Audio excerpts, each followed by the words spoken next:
கர்த்தருக்கு ஸ்தோத்திரம். கர்த்தராகிய இயேசு கிறிஸ்துவின் இன்ப நாமத்தில் இனிய வாழ்த்துக்கள். இன்றைய தியானத்திற்காக ஜெபித்த பொழுது தேவன் தந்த வசனம் எபிரேயருக்கு எழுதின நிருபம் 10ஆம் அதிகாரம் 25ஆம் வசனம். சபை கூடி வருதலை சிலர் விட்டு விடுகிறது போல நாமும் விட்டு விடாமல் ஒருவருக்கொருவர் புத்தி சொல்ல கடவோம். நாளானது சமீபித்து வருகிறதை எவ்வளவாய் பார்க்கிறீர்களோ அவ்வளவாய் புத்தி சொல்ல வேண்டும்.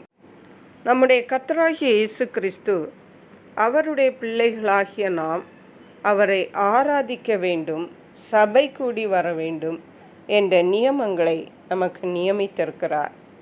சபை கூடி வருதலினாலே அநேக நன்மைகளை நாம் இம்மையிலும் மறுமையிலும் பெற்றுக்கொள்ள முடியும். சபையிலே நாம் கூடி வரும் பொழுது தேவனுடைய பிரசன்னத்தை நாம் உணர முடியும். சபையிலே கூடி வந்து கர்த்தரை ஆராதிக்கும் பொழுது நம்முடைய கட்டுகள் அவிழ்க்கப்படுகிறது. நாம் விசுவாசத்தில் திடப்படுத்தப்படுகிறோம். நாம் பரிசுத்தத்திற்கென்று அழைக்கப்பட்டோம். அந்த அழைப்பை நாம் இன்னும் உறுதிப்படுத்தி பரிசுத்த தேவனை ஆராதிக்கும் பொழுது நாமும் பரிசுத்தமுள்ளவர்களாக வாழ வேண்டும் என்ற வாஞ்சையும் தாகமும் பலனும் தேவன் நமக்கு தருகிறார். இப்படியாக சொல்லப்போனால் அநேக நன்மைகளை நாம் சபை கூடி வருதலிலிருந்து நாம் பெற்றுக்கொள்ள முடியும். நாம் சபை கூடி வரும் பொழுது சக விசுவாசிகளோடு நமக்கு ஒரு ஐக்கியம் ஏற்படுகிறது. இப்படியாக அநேக நன்மைகளை நாம் பெற்றுக்கொள்ள முடியும். ஆனால் இந்த நாட்களில் பார்க்கும் பொழுது சபை கூடி வருதலை சிலர் விட்டு விடுகிறார்கள். அந்த பைபிள் வேதாகமம் எழுதும்போதே அது எழுதப்பட்டிருக்கிறது.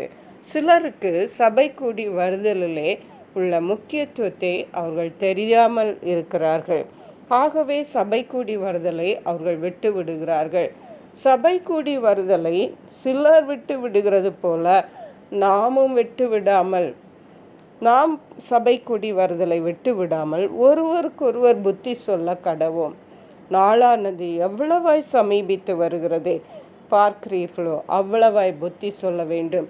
இயேசு கிறிஸ்துவின் வருகை மிக சமீபமாய் இருக்கிற இந்த நாட்களில் வாழ்ந்து கொண்டிருக்கிற நம்மோடு உள்ள தேவனுடைய பிள்ளைகளுக்கு நாம் சபை கூடி வருதலின் முக்கியத்துவத்தை எடுத்துரைக்கிறவர்களாய் காணப்பட வேண்டும்.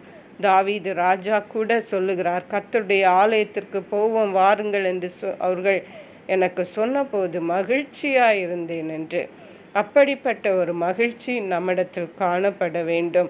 இயேசு கிறிஸ்து கூட மனித ரூபமாக இருந்த நாட்களில் சிறு பிள்ளையாக அவர் இருக்கும் பொழுதே தேவ ஆலயத்திற்கு அவர் கொண்டு வரப்பட்டார். மட்டுமல்ல, அவர் வளர்ந்து வரும்போது கூட தேவனுடைய ஆலயத்திலே வந்து கர்த்தரை ஆராதித்தார், தேவனை பற்றி பிரசங்கம் பண்ணினார் என்றெல்லாம் நாம் வாசிக்கிறோம். கர்த்தருடைய ஆலயத்திற்கு நாம் குடும்பமாக நாம் தேவனை ஆராதிக்கிறவர்களாய் காணப்பட வேண்டும். அது பிள்ளைகளுக்கு நன்மைகளை கொடுக்கிறது. சண்டே கிளாஸ் ஊழியத்தின் மூலமாக தேவனுடைய வார்த்தைகள் பிள்ளைகளுடைய இருதயத்தில் விதைக்கப்படுகிறது. அது அவர்கள் வயதாகினாலும் அது அவர்களுக்கு பிரயோஜனமாக காணப்படுகிறது. இவைகளை பெற்றோர்கள் கொடுத்து விட முடியாது. ஆகவே சண்டே கிளாஸ், அதாவது ஓய்வு நாள் சாலைக்கு நம்முடைய குழந்தைகளை அனுப்புவது மிக மிக முக்கியமான ஒன்றாக காணப்படுகிறது. அப்படியே நம்முடைய வீட்டில் உள்ள பிள்ளைகள், பெரியோர்கள் எல்லாரும் இந்த ஆராதனை நிமித்தம் பயனடைகிறவர்களாய் காணப்படுகிறார்கள். கர்த்தர் தாம் இந்த வார்த்தைகளை ஆசீர்வதிப்பாராக. ஜெபிப்போம்.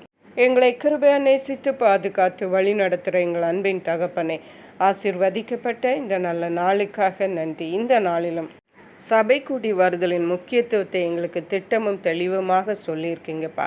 அப்படியே நாங்கள் ஒருவரும் சபை கூடி வருதலை விட்டு விடாதபடிக்கு முடிவு பரியந்தும் அதை கைக்கொள்ள உதவி செய்ய நன்றி. பரிசுத்த ஆவியானவரே, துதி கன மகிமை உமக்கே செலுத்துகிறோம்.